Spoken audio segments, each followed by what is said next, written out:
सत साहिब सतगुरुदेव की जय। बंदी छोड़ कबीर साहिब जी की जय। बंदी छोड़ गरीबदास जी महाराज जी की जय। स्वामी राम देवानंद जी गुरु महाराज जी की जय हो।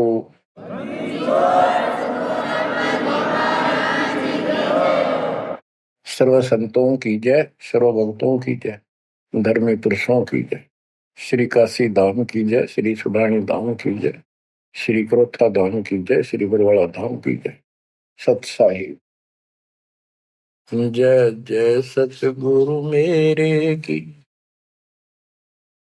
जय जय सतगुरु मेरे की सदा साहेबी सुख से बसियो अमरपुरी के डेरे की। जय जय सतगुरु मेरे की जय जय सतगुरु मेरे की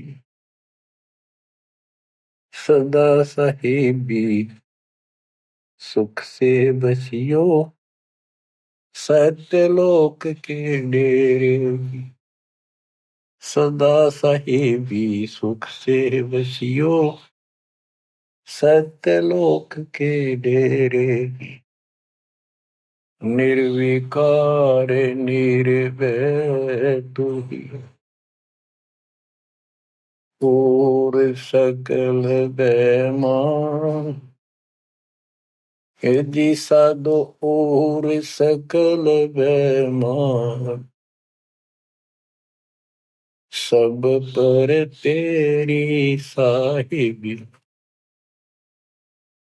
सब पर तेरी साहिबी तुझ पर साहिब ना निर्विकार निर्भय। बच्चों, परमपिता परमात्मा कबीर जी की असीम रजा से आज आप अपने घर की जानकारी प्राप्त कर पाए हो। ये सामान्य बात नहीं है जो दास आपको बता रहा है, क्योंकि आपने कभी सुनी नहीं थी। ये बातें कहीं स्वप्न भी नहीं था कि ऐसा भी कुछ है। जब तक इस गंदे लोक में हम जिसको सुख मान रहे हैं, हम आखिरी दुख मानते हैं मृत्यु को, या फिर उस रोग को जो जानलेवा है। बस उसके बाद कितना कष्ट आ जाओ हम उसको दुख नहीं मानते, क्योंकि हम अभ्यस्त हो गए। इस कष्ट को झेलने की आदत बन गई। टांग कट जा, हाथ कट जा, टूट जा, फिर भी हम जीने की आशा करते। और बात भी सही है, वे क्यों तो जन्म हुआ था, फिर मृत्यु क्यों हो रही है। हम और सब कष्ट को स्वीकार करने के तैयार हैं, लेकिन मौत अच्छी ना लगती। हाँ, मौत को जब सरेंडर करते मौत के लिए, जब कति महादुखी हो जा, शरीर कति नष्ट हो न हो, कंडम हो जा, उठा जाना बैठा जा, सांस भी साबित ना हो, हम स्वयं जब मानते हैं ये भगवान इसका अच्छा तो मर जावा। वो तो है ही, मरना तो है ही, मरे भीगा, लेकिन मरने के बाद कौन सा सुख होगा। फिर कुत्ता बन गया, गधा बन के कीड़े पड़ गए, वहां कौन संभालेगा। तो ये अभी हमें ये ज्ञान था नहीं, ये ऐसी दुर्गति हो क्यों रही। आपको दास बार बार बताता है, मनुष्य जीवन उन्हीं को मिलता है जो बहुत ही पुण्यकर्मी होते हैं। पिछले जन्म उनके जबरदस्त होते हैं। ये अलग बात है, किसी के ज्यादा होते हैं अच्छे कर्म, किसी के कम होते हैं, पर बढ़िया कर्मों वाले ही मनुष्य जीवन प्राप्त करते हैं। और मनुष्य शरीर में उनको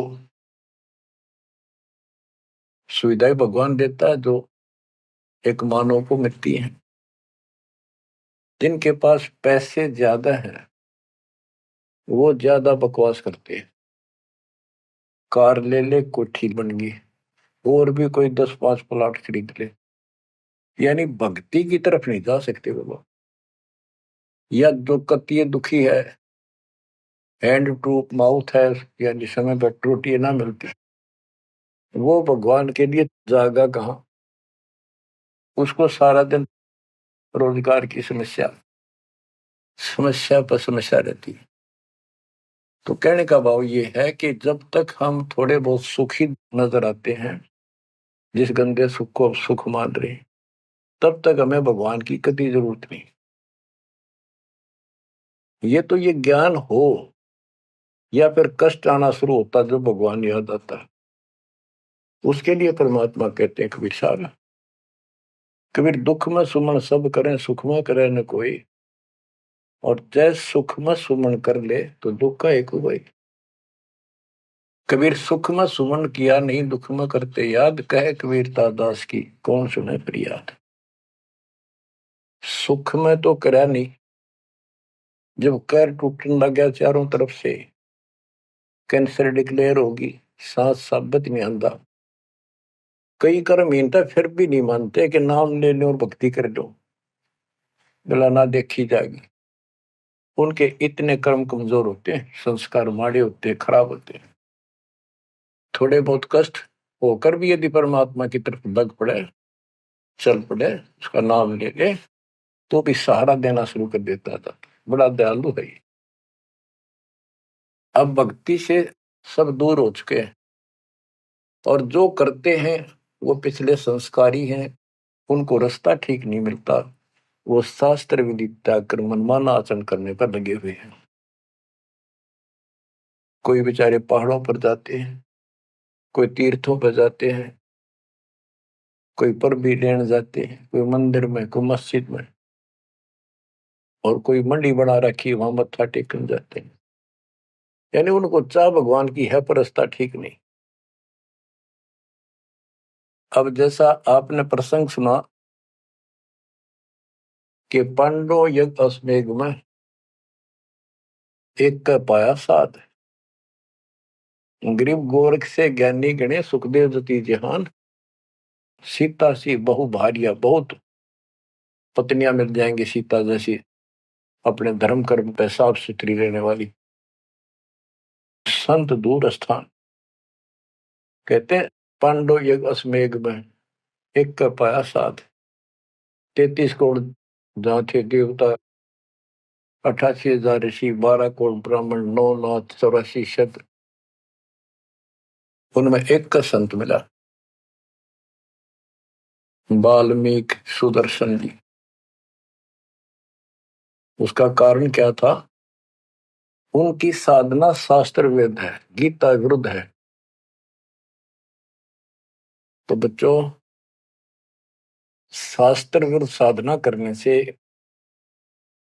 साधक को कोई लाभ नहीं होता। गीता अध्याय 16 श्लोक 23 में स्पष्ट किया है कि जो शास्त्र विधि को त्याग कर अपनी इच्छा से मनमाना आचरण करते हैं, लोक वेद के आधार से साधना करते हैं, उनको न तो सुख होगा और न उनकी गति होगी, यानी मोक्ष, और न ही उनका कोई कार्य सिद्ध होगा, सिद्धि प्राप्त होगी।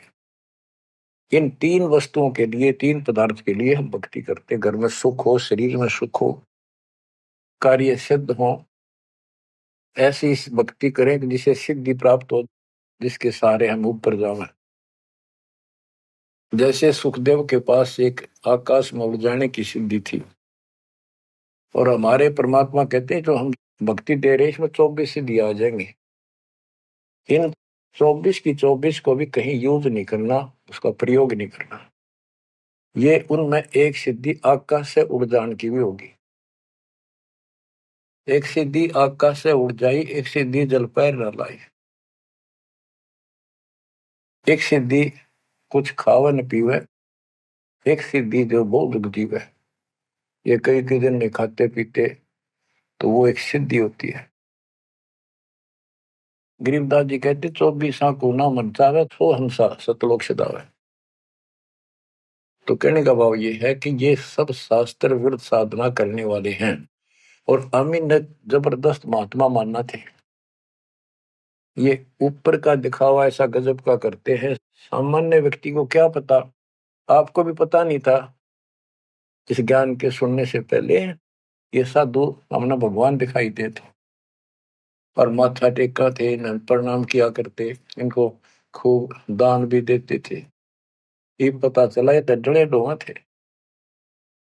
गरीब डंब करे डूंगर चढ़े, अंतर जीनी जूल, जग जाना ये बंदगी करे, ये वो वसूल बोल। ऊंचे से स्थान पर बैठते हैं ताकि दूर तो दिखे कि महात्मा तपस्या कर रहे हैं, या पहाड़ों पर चले जाते हैं। क्यों लोग भी भटक रहे हैं भगवान के लिए, साधु मिल जाए, कोई आशीर्वाद दे दे, घर में बरकत हो जाए, नो हो जाए, नो हो जाए, तो आशीर्वाद लेने जाया करते। और वो जंगलों में साधुओं ने ढूंढा करते, तो वो छोटा मोटा आशीर्वाद दे भी देंगे, थोड़ी बहुत राहत मिल भी गई तो मोक्ष तैनो का नो रह गया।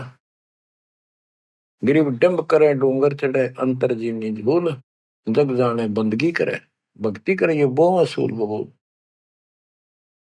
बच्चों, आपको बताया है जो दास एक भी शब्द बोलता है ये अपनी तरफ से नहीं, ये गॉड गिवन है।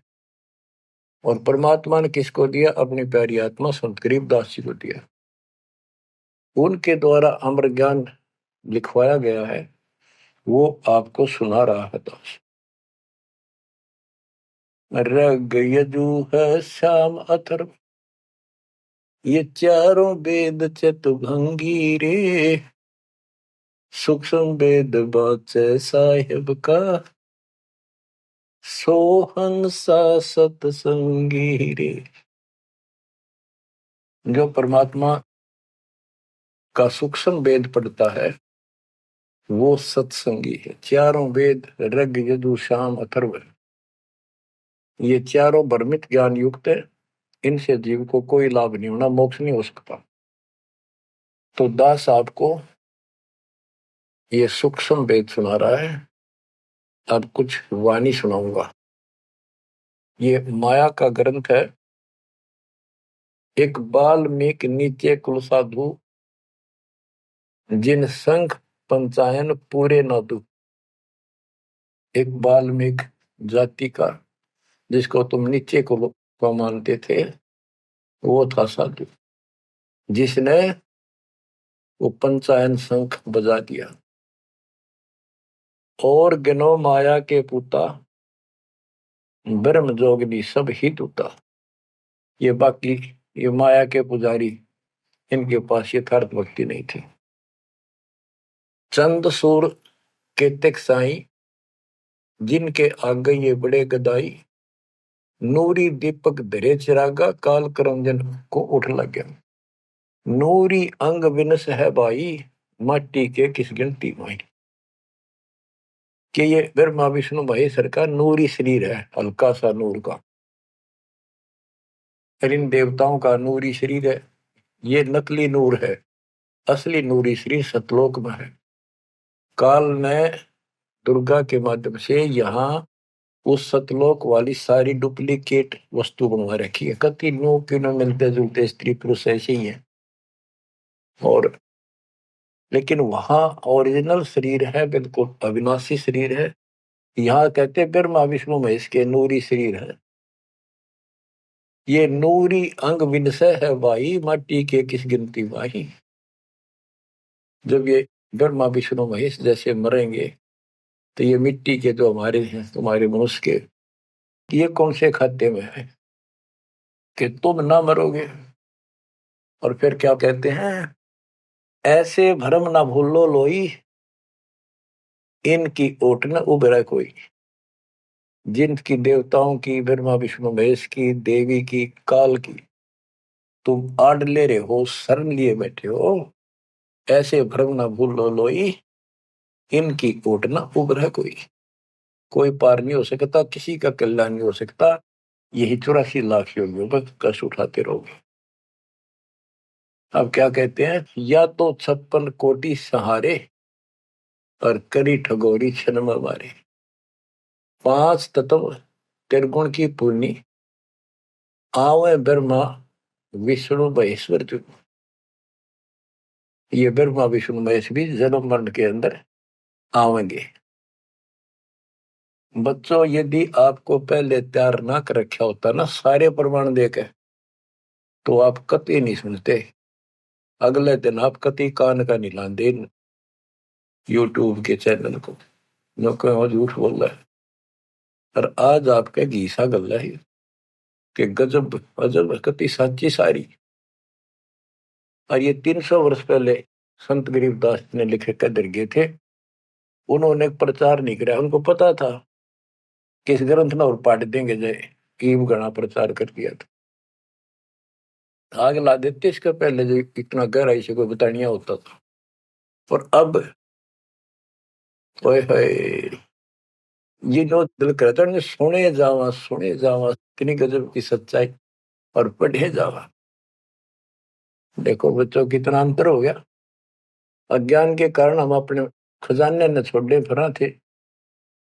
चारों युग में संत पुकारे को कहा हम हेल रे, हीरे माणिक मोती बरसे ये जग चुकता ढेल रे। हम डले इकट्ठे करा थे, डले कंकर शास्त्र विरुद्ध साधना करके। और ये हीरे माणिक मोती है, ये है वह सच्चाई रूपी हीरे मोती, ये वर्षन लायक रहे। और सच्ची भक्ति आप क्या बताते हैं, ऐसे भ्रम ना भूलो लोई, इनकी ओट न उभरे कोई। यादो 56 कोटि सहारे, करी ठगोरी छन में मारे। अब सुनो, यादो 56 कोटि सहारे, करी ठगोरी छन में मारे। 5 तत्व त्रिगुण की पुनी, आए ब्रह्मा विष्णु महेश्वर जूनी। देखो काल का जाल कितना भयंकर है। गरीब दुर्वासा को पेता समझन आई नीचे, 56 करोड़िया दो कटे, मची रुद्र की कीचे। गरीबदास जी कहते दुर्वासा तपस्या कर कर परमाणु बम बन गया, सिद्धियां भर गई, वचन की शक्ति आ गई। यादों के अंदर एक अभिमान हो गया था कि हमारे साथ श्री कृष्ण जी हैं। इसने चाणूर मार दिया, कंस मार दिया, जरासिंह मार दिया, काल्यवन मार दिया और केसी मार दिया। तो इस प्रकार ये नो सोच बैठे थे कृष्ण तो ऊपर कोई नहीं और थारा कोई कुछ नहीं बिगाड़ सकता। जब उनको ये पता चला यादों को, दुर्वासा जी श्री कृष्ण जी के आध्यात्मिक गुरु भी थे और वो द्वारका की बनी में बैठ के जाके, बनी होती है गांव के चारों तरफ, शहर के चारों तरफ जंगल होता था, अच्छे सुंदर वृक्ष होते थे, बहुत बड़े बड़े पीपल वृक्ष नीम, सब गांव के चारों तरफ। इतने पहले समझदार व्यक्ति होते थे और चारों तरफ गांव के नीम पीपल और बड़ तीन तो हमने देखे खूब चारों तरफ होते थे। उनसे ऑक्सीजन गांव में जाती थी, किधर की हवा चलो सारी ऑक्सीजन जाती थी। तो उसका एरिया कम से कम आधा किलोमीटर का होता और पूरे गांव के चारों तरफ होती थी। उसको बनी बोलते थे। उसमें छोटे मोटे बोझले भी होते थे जिनकी आठ में फ्रेश उड़ जाया करते थे लोग, साथ में तालाब होते थे। तो क्या बताते हैं कि बनी में बैठ गया दुर्वासा जी आके, और द्वारका के अंदर ये बात फैल गई कि दुर्वासा जी बड़े पहुंचे हुए संत है, ऋषि हैं, भूत भविष्य वर्तमान की तीनों काल की जानते हैं। तो जवान जवान बच्चे थे जिसमें श्री कृष्ण का पुत्र प्रद्युम्न भी था। उनके मन में यह आई भाई दुर्वासा की परीक्षा लेते हैं, देखते हैं कैसा भूत भविष्य की जानता है। उन्होंने स्कीम बनाई, एक लड़के का पेट पे लोहे की कढ़ाई बांध दी छोटी सी और गुजरियां वाले लड़कियां वाले कपड़े पड़ा दिए, मुंह पर घूंघट डाल लिया करते पहले, पूरा स्वांग कर दिया लड़की का, ले गए गर्भवती लड़की का। 5-7 और थे बच्चे, बच्चे तो क्या थे, अच्छे शादी हो रही थी उसकी प्रद्युम्न की भी। तो वहां बच्चे भी हो रहा था उसका अनिरुद्ध जैसे। दुर्वासा जी से जाकर उन्होंने कहा, हे महाराज, आप तीनों काल की जानते हो, त्रिकालदर्शी हो। ये व्यक्ति है, ये इसकी पत्नी है। इनके 10-12 वर्ष में भगवान ने दया करी है, इसका आश्रय ही है। और ये उतावले हो रहे हैं, ये पूछ लो भाई बेटा होगा बेटी। दुर्वासा ने देखा दिव्य था, गुस्सा में होगा, लाला कर ली, अब ये तो मजाक करते हैं तेरा। तो गुस्से में आगे कहने लगा, या दो कुल का नाश होगा इससे, जो गर्भ है इससे। इस बात से जब गुस्सा हुआ तो भाग गए बच्चे। सारी नगरी में बात फैल गई कि बच्चों ने मजाक कर दिया और दुर्वासा ने श्राप दे दिया या दो कुल का नाश होने का। तो उनको पता था, नगरी वालों को, श्री कृष्ण जी हमारे सिर पर कौन क्या बिगाड़ सकता है। फिर भी दुर्वासा का डर भी घना था, इसलिए श्री कृष्ण जी के पास गए और सारी बात बताई कि भगवान, बच्चा ने मजाक कर दिया, गलती तो है इनकी, और दुर्वासा जी ने श्राप दे दिया, समाधान बताओ। कृष्ण जी बोले, भाई दुर्वासा से माफी मांगो जाके, इन बच्चा ने भी ले जाओ, उनके चरणों में डालो। ऐसा ही किया गया। दुर्वासा बोला, मेरा वचन मुख से निकल गया, वापस नहीं होता, ये नहीं ले सकता मैं, जाओ। वो आगे, अब सुनते रहियो, इस एक कथा से कितनी बात निकलेंगी, जहां हमारा भूल ला रखी थी इन्होंने। कृष्ण जी के पास आए, बहुत ज्यादा दुख हो गया, सारी नगरी में उस दिन भोजन नहीं बना, इतने दुखी हो गए। श्री कृष्ण जी के पास फिर गए जी, उन्होंने कहा है कि अब मैं कुछ नहीं कर सकता, मेरे मुख से निकल गया सो निकल गया। श्री कृष्ण जी बोले, कैसा करो, ये जो कपड़े बांध रखे थे ना, गाबा ऊपर, कढ़ाई के ऊपर रुई राई थी, और फिर नीचे कढ़ाई थी, कढ़ाई न तो घिसा के कति चूरा कर दो उसको, इन कपड़ों को फूक के और वहां डालो प्रभास क्षेत्र में, दूर यमुना के किनारे। तो उन्होंने सब न जाकर वो कपड़े, उस लड़की का रूप बना था वो फूक फाक दिए, दरिया में बहा दिए, और वो कढ़ाई के सान ला के नंबर ला दिया उनके। सारा दिन लगे रहे, पत्थर पे घिसाएंगे, वो पूरा वही पडारा किनारे बजाता रहा। एक कड़ा किसी को दे दिया, भैया तेरी ड्यूटी कई दिन में घिसा, कड़े जो पकड़न के होते हैं ना कढ़ाई के, वो और तो घिसा दिया। वो एक कड़ा उस आलसी पर घिसा को नहीं, थोड़ा बहुत घिसा, वो बहुत सारा रह गया, उसने लोगों ने फेंक दिया। तो सबको ये हो गया, बस समाधान बता दिया श्री कृष्ण जी ने, अब कुछ होने का नहीं, सब निश्चिंत हो गया। कुछ वर्षों के बाद आपस में जरा जरा सी बातों पर, आपस में यादों का, आपस में लड़ाई होने लगी।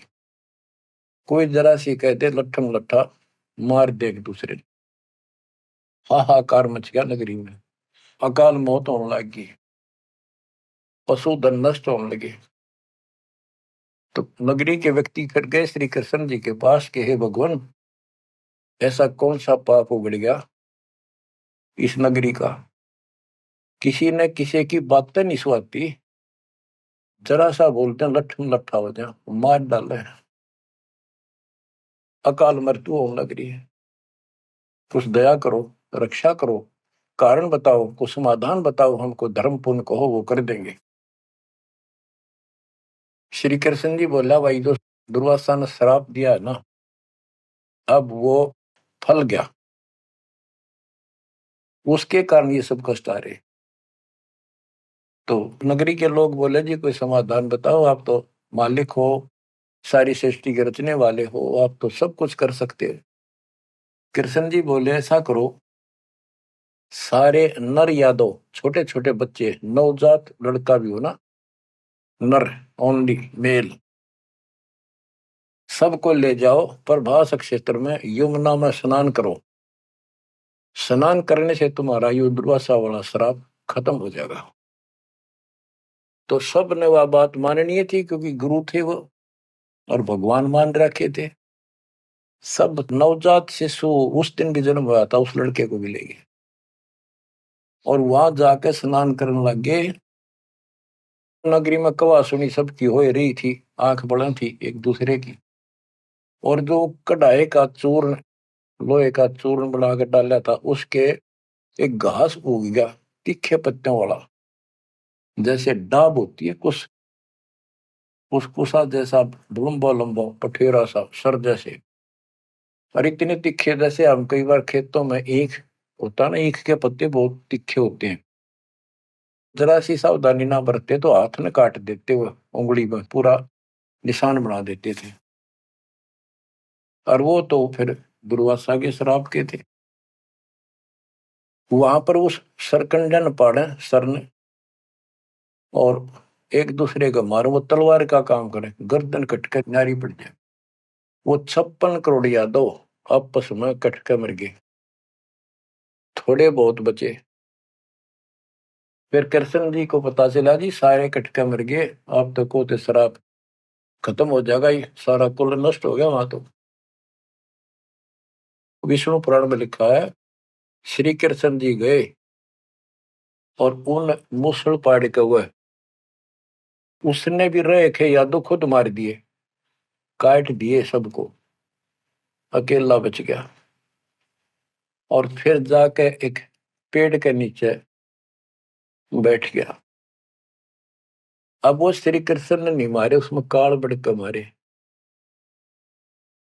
जिसकी पूजा करें, जिसका पुत्र था, उससे का नाश कर दिया। फिर क्या बताते हैं, जो बाली मारा था श्री रामचंद्र जी ने एक वृक्ष की ओट लेकर, बाली को मार के सुग्रीव को राज दिया।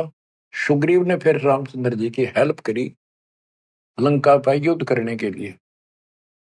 वो बाली उसने मारा था धोखा करके, आमने सामने श्री रामचंद्र जी लड़ नहीं सका, उसमें इतनी ताकत थी, 50% पावर खींच लेता था बाली। इसलिए वृक्ष की ओट लेकर सुग्रीव ने बता दिया उसके भाई ने, वृक्ष की ओट लेकर मार सकते हो, वैसे नहीं सामने नाड़ा। वृक्ष की ओट लेकर थोड़ा सा मुंह काटा, तीर ठोक दे। जब 7-8 तीर मारे, जब वो मरा था। फिर बाली ने कहा था जी आपने बहुत बड़ी गलती कर दी, आपका मेरा के रोला था, हमारा भाई भाइयों का झगड़ा था, और फिर लड़ना था, सूरवीर थे, आमने सामने आते, आपको पाप लगा, आपने बदला देना होगा। तो रामचंद्र जी ने बताते हैं, कहा कि मैं तेरा बदला दूंगा। श्री कृष्ण रूप में श्री राम जन्मे, और वो ये बाली एक बालिया नाम का शिकारी बना।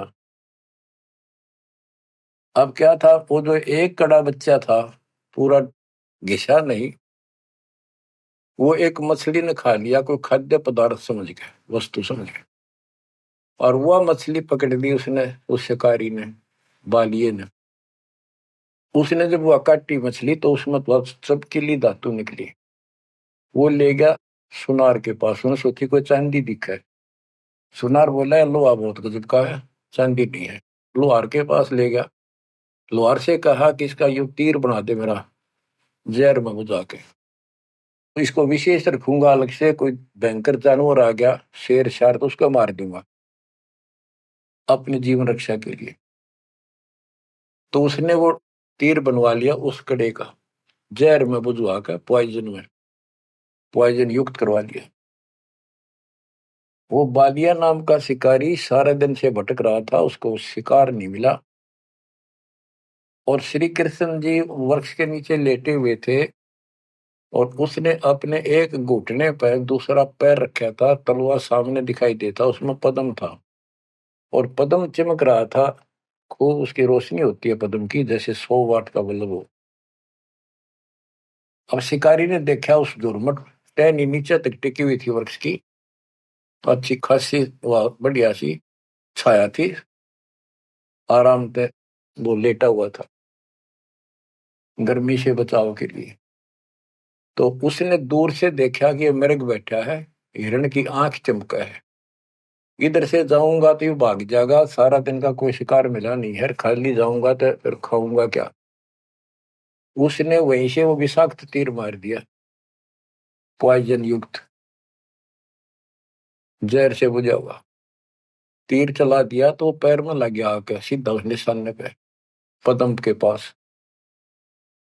कृष्ण जी पीड़ा के कारण कर रहे, मर गया रे, मार दिया रे, किसने मार दिया? तो वो शिकारी घबरा गए, तो आदमी मर गया। जल्दी जल्दी चलकर देखा तो ये तो कृष्ण जी है, द्वारकाधीश, सिर पर मुकुट है।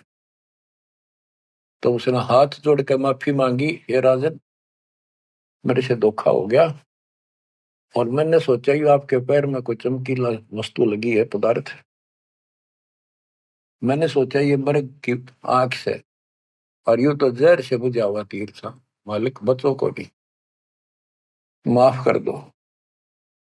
श्री कृष्ण बोले, भाई कोई बात नहीं, यूं तेरा मैंने बदला दे दिया, तेरा दोष नहीं है, ये होना ऐसे ही था, पूर्व निर्धारित था। तो बालिया बोला, हे भगवान, आप राजा और मैं एक निर्धन व्यक्ति, जंगल में भटकने वाला, आपका और मेरा के हिसाब किताब, क्या बदला हो सकता है? तब श्री कृष्ण जी कहते, भाई तू बाली था, बड़ा बलवान था, सुग्रीव का भाई था, और मैं रामचंद्र रूप में अपनी पत्नी की खोज में भटक रहा था, और तेने अपने भाई को दुखी कर रखा था। उसने मेरे से वायदा किया, सुग्रीव ने, तेरी मदद कर दूंगा, मेरे भाई तो मेरा राज दिला दे। तने सीधे हाथों दिया नहीं तो युद्ध करना पड़ा, वृक्ष की ओट लेकर मैंने तू मारा, वैसे नहीं मार सकता था, वो मेरे से गलती बनी थी, धोखे से मारा तेरे, आज तूने भी मुझे धोखे से मार दिया, मैंने अपना बदला दे दिया, अब तू जा, और हो सके तो पांडवों को बता दे जाके, मेरे रिश्तेदारों को, कि ऐसे ऐसे हो गया, सारा यादव को लड़का मर गया, श्री कृष्ण भी अंतिम सांस गिराए। इतने में कुदरती, सारा खेल काल का, वो कुदरती आगे पांचों पांडव कुशल मंगल पूछने के लिए रिश्तेदारों में यहाँ जाते रहते हैं। पता चला नगरी सारी कटका मरी पड़ी है, इधर उधर खोजा, उस बालिए ने बता दिया, उस पारधी ने, शिकारी ने बता दिया, आप किसने खोज रहे हो, कौन हो? वो बोले, हम पांडव हैं, श्री कृष्ण के हम रिश्तेदार हैं, और ये तो नाश हो गया, श्री कृष्ण जी भी ना पाया। उसने बता दिया, ऐसे उस वृक्ष के नीचे पड़ा है वो, अपनी ना बताई गलती के, देखो कितने नौका कहो तो कैसे ग्यारह, वो वहां आ गए। तो श्री कृष्ण जी से उन्होंने पूछा, जी क्या कारण हो गया? तक वही ऐसे ऐसे बच्चा ने मजाक कर दिया था, दुर्वासा ने श्राप दे दिया, या तो होनहार थी और होनी थी। अब सुन ले, तुम मेरे खास रिश्तेदार और भगत हो भगवान के, मेरा आपसे बड़ा अच्छा लगाव रहा है, ये मेरी अंत समय की बात सुन लो, तुम इस राज को अपने बच्चे को दे दो, परीक्षित को, और तुम हिमालय में जाकर तप करके शरीर में समाप्त कर दो, तुम्हारे ऊपर महाभारत में किए हुए वो पाप कर्म लगे हुए हैं, तप करने से वो कम हो जाएंगे। अब अर्जुन पे उस समय रुका नहीं गया, क्योंकि गीता बोलते समय उसने कहा था कि तुम्हें कोई पाप नहीं लगेंगे, ये तो मैंने मार रखे, तेरे दोनों हाथों में लाडू अर्जुन, युद्ध में मर गया स्वर्ग जाएगा, जीत गया तो राज करोगे। उस समय अर्जुन बोला, भगवान आप पश्चात ऐसी परिस्थिति में हो, अब ये बात मैंने बोलनी नहीं चाहिए, लेकिन ये परिस्थिति पहले भी आई थी, जब आपने मेरे भाई युधिष्ठिर को दुखी होते को देख के, हमने जो बताया था कि इसको बड़े भयंकर स्वप्न आ रहे हैं, कष्ट है, सारी रात जागता रहता है, खाता नहीं पीता नहीं, बड़ा कष्ट में है, तो आपने बताया था कि तुम्हारे ऊपर वो पाप है जो तुमने महाभारत में बंधुघात किया था, उसके कारण ये कष्ट आया है। उसका समाधान आपने बताया, अश्वमेघ यज्ञ, वो भी हमने कर दिया अरबों रुपये लाकर, आज आप वो पाप फिर बता रहे हो? हे भगवान, जब क्या कह रहे थे, जब गीता सुनाओ थे। मैं मना करूं था युद्ध नहीं करूं, मतलब मांग कर खा लेंगे, लेकिन आपने मेरे को टिकट नहीं दिया। ऐसा भयंकर रूप दिखाया, मैं डर गया। मैंने सोच लिया था जो युद्ध ना करूंगा तो यूं मारेगा। एक बार और दिखा दिया ऐसा भयंकर शरीर, मेरा तो वैसे हार्ट अटैक हो जाएगा। इस कारण से मैंने युद्ध करना स्वीकार कर लिया। ये भगवान आपको हो हिमालय चले जाओ, राज छोड़ जाओ, ये कोई सा भी लाडू हाथ में कोई नहीं, ना युद्ध में मरे और ना राज रहा। ऐसा धोखा आपने कराया क्यों? आप तो हमारे खास थे, रिश्तेदार थे, सारा कुछ हो। तब कृष्ण कहता भाई मुझे नहीं पता वो क्या हो यार, क्या नहीं यार, मैंने क्या कहा था, अब मुझे कोई याद नहीं, इस स्थिति में नहीं हूं मैं। युधिष्ठिर बोला अर्जुन इस समय ये बात ना करें। हो लिया जो हमारे भाग में था हो गया। श्री कृष्ण बोला या कोई नर या दो नहीं बचा है, लेडीज हैं केवल, इनको ले जाओ, इनकी रक्षा करो, अपने साथ ले जाओ वहां पर, या इनको जंगली लोग दुखी करेंगे, इनकी इज्जत लूटेंगे, ले जाना। और मेरे शरीर को फूक के बॉक्स में डाल दियो, बॉक्स में लकड़ी के में। तो उन्होंने ऐसा किया, फूक के बॉक्स में डाल दिया, उसको दरिया में बहा दियो। तो बच्चों ऐसा ही किया गया। अब चारों पांडव तो आगे, और अर्जुन की ड्यूटी लाए तुम सब लड़कियों को लेकर, औरतों को, और आ जाना। तो लेकर अपने घोड़े खच्चर उन्हें बैठा बठू कर चाल पड़े।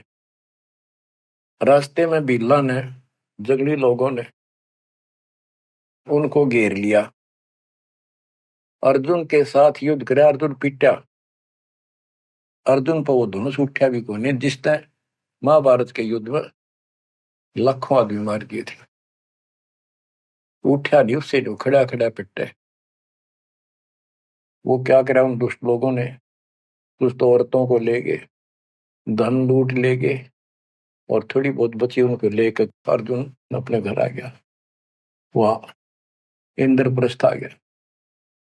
फिर वो कोस रहा है श्री कृष्ण को, कितने सारे धोखा करे हमारे साथ, नाश करवाना था, युद्ध करवाया, जब तक मेरे में ताकत देती एक मारूं था 10 मरे थे, और आज मेरा हाथ भी ना उठा, धनुष तो दूर की बात है। गीता में ये काल कहता है कि मैं बलवानों का बलवान, बुद्धिमानों की बुद्धिमय ही हूं। वहां तो शक्ति दे दी नाश कराने में, वह छीन ली वापस। ऐसे धोखेबाज भगवान की भक्ति करके हमने असंख्यों धर्म नष्ट कर दिए बच्चों। अब बताओ, अब सुनो इस कथा का निष्कर्ष। ना तो पांडवों को स्वर्ग मिला, नरक में पड़े, ना वो राज रहा, और जैसे किसी ने श्राप दे दिया, यो 3 ताप के अंतर्गत कष्ट होता है, वो 3 ताप का कष्ट भी श्री कृष्ण जी से समाधान नहीं हुआ। पहले कह दिया कि इसको घिसा के सारे कढ़ाई को, कपड़ों को फूक कर उस चूरे को जमुना में डाल दो, तुम्हें ये दुख नहीं होगा, दुर्वासा का श्राप कष्ट नहीं देगा। वो सारा कर दिया। फिर बोले कि उसमें स्नान कर लो, जमुना में नहाने से सारा श्राप कट जाएगा। वो बेचारे नहा भी लिए, वो श्राप तो कटा कोई ना, वो कट कर मरिए।